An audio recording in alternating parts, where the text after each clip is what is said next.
রাজাকার বলে গালি দেওয়া মানে আল্লাহ রাসুলকে গালি দেওয়া। আমার দেশে ততগুলা রাজাকার বলে গালি যায়, ওদের ডিবেট টানি বাইর করে কাজে পালান। যে মানব সন্ধানের রাজাকার বলে গালি দিবে সুস্থ করছে, তার ডিবেট টানি বাইর করে কাজে পালান।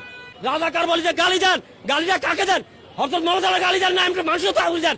এসব মুসলমানই কোথায় শিখছেন? এই যে রাজাকার বলি, আমি বলে শুনেন, আমি একজন কোরআন গবেষক, সমাজ গবেষক।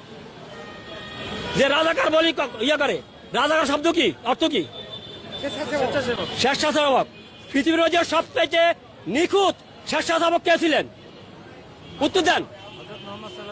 তাহলে হযরত মুহাম্মদ স্বেচ্ছাসেবক হয়ে থাকেন, রাজাকার বলি যে গালি দেন, গালিটা কাকে দেন? হযরত মুহাম্মদ গালি দেন না মানুষের তো আগুন দেন। এসব মুসলমানই কোথায় শিখছেন?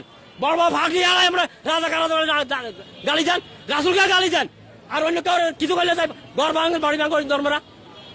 রাজাকার বলে গালি দেওয়া মানে আল্লাহ রাসুলকে গালি দেওয়া, আর এটাকে গালি হিসাবে নিচ্ছেন। আইসেন পীরজাফর, শব্দের অর্থ বুঝতে হবে।